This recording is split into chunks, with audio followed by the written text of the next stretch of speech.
ዕለቱ ማክሰኞ መጋቢት 8 ቀን 2018 ዓመተ ምህረት ከለንደን የጽዳት ኢትዮጵያ ኔትወርክ የዕለቱን ሀገራዊ አህጉራዊና ዓለም አቀፋዊ አበይት ዜናዎችን አሁን ይዘንላችሁ እንቀርባለን። ጤና ይስጥልን፣ እንደምን ሰነበታችሁ።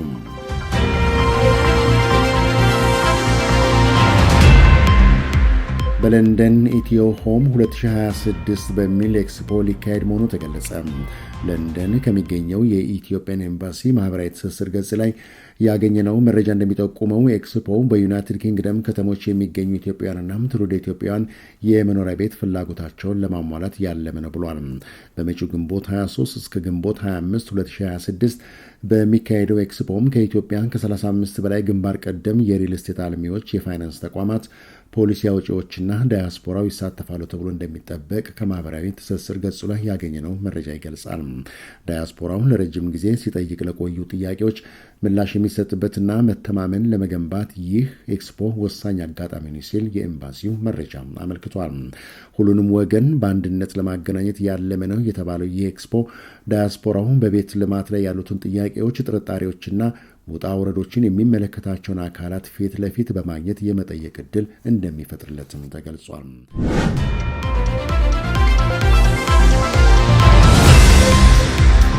በኢትዮጵያ በዓመት 80 ሺህ አዳዲስ የካንሰር ታማሚ ዜጎች ወደ ሕክምና እንደሚያመሩ ተገለጸ። የጤና ሚኒስቴር ባወጣው መረጃ ከ80 ሺህ ዜጎች መካከል 6 ሺህ በአንጀት ካንሰር የሚያዙ ሰዎች መሆናቸውንም አመልክቷል። የጤና ሚኒስቴር እንዳለው የአንጀት ካንሰር የህብረተሰቡ የጤና ችግር እየሆነ መምጣቱንና ችግሩም በየጊዜው እየሰፋ መሆኑንም አስታውቋል። የአንጀት ካንሰር በወንዶች ላይ የሚከሰት የካንሰር አይነት በመሆኑ የመጀመሪያውን ደረጃ እንደሚይዝም ተመልክቷል። የአንጀት ካንሰር ቀድሞ በመለየት መከላከልና በሕክምና መዳን የሚቻል በመሆኑ ህብረተሰቡ ተገቢውን ግንዛቤ መያዝ አለበት ሲል የጤና ሚኒስቴር ኃላፊ የጠቀሰው የኢትዮጵያ ፕሬስ ድርጅት ዘገባ አመልክቷል።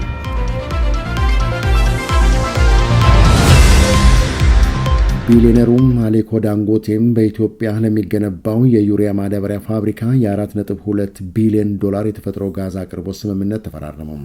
ከቻይናውን GCL ግሩፕ ጋር አሊኮ ዳንጎቴ የተፈራረሙት ውል ለ25 ዓመታት የሚቆይና በዓመት 3 ሚሊዮን ቶን ማዳበሪያ የማምረት አቅም ለሚኖረው ፋብሪካ ዋነኛ የኃይል ምንጭ ይሆናል ተብሎም የታሰበ ነው። በ2.5 ቢሊዮን ዶላር የሚገነባው የማዳበሪያ ፋብሪካ በ2029 እንደ አውሮፓውያኖቹ አቆጣጠር ተጠናቆ ለአገልግሎት እንደሚበቃ ያመለከተው ዜናው የዳንጎቴ ግሩፕ 60 በመቶ፣ የኢትዮጵያ መንግስት ደግሞ 40 በመቶ ድርሻ ይዘው እንደሚቀጥሉም ተመልክቷል። ይህ በራስ መተማመን አቅምን በማሳደግ የኢትዮጵያን የሀገር ውስጥ የማዳበሪያ ፍላጎት ሙሉ በሙሉ ለማሟላት ያስችላል የተባለው ኢንቨስትመንት በሶማሌ ክልል በሺዎች ለሚቆጠሩ ዜጎች የስራ ዕድል ይፈጥራል ተብሏል።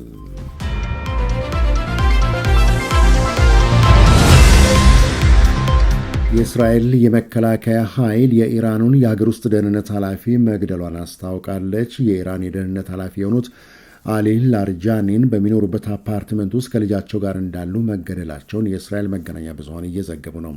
ከእስራኤል በኩል ይህ መረጃ ይውጣ እንጂም ኢራን የደህንነት ኃላፊዋ ስለመገደላቸው የተባለ ነገርም የለም።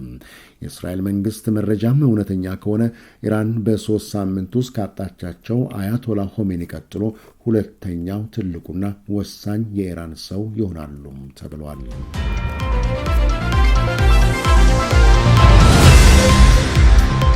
እኛም የሆርሙዙን ሰርጥ ለመጠበቅ አግዙኝ ማለቱ ትርጉሙ አይገባኝም ሲሉ የጀርመን የመከላከያ ሚኒስትር ገለጹ።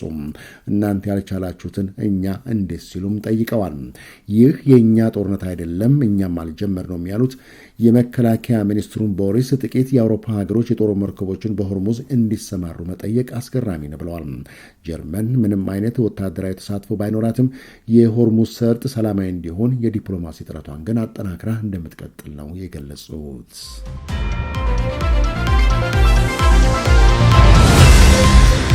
ኢራን ከፍተኛም የጦር መሳሪያ የማምረት አቅሟን ይዛ ከቀጠለች ስጋታችን አብሮ ይቀጥላል ሲሉ የባህረ ሰላጤው አረብ ሀገራት መናገራቸው ሮይተርስ ዘገበ።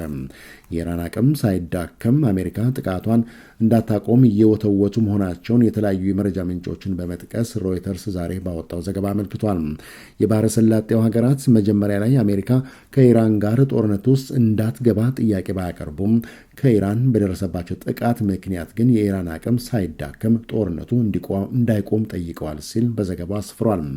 ኢራን ለባህረ ሰላጤው አረብ ሀገራት አቅሟ ምን ያህል እንደሆነ አሳይታለች በማለት ዘገባው ሲቀጥል ከእንግዲህ ውጥረት በተነሳ ቁጥር የቀጠናው የነዳጅ መተላለፊያ መስመር አደጋ ላይ ይወድቃል የሚል ስጋት እንዳለባቸውም አመልክተዋል። ከለንደን የጸዳል ኢትዮጵያ ኔትወርክ የዜና ዘገባችን በዚሁ ተጠናቋል። ስለተከታተላችሁን ከልብ እናመሰግናለን። መልካም ጊዜ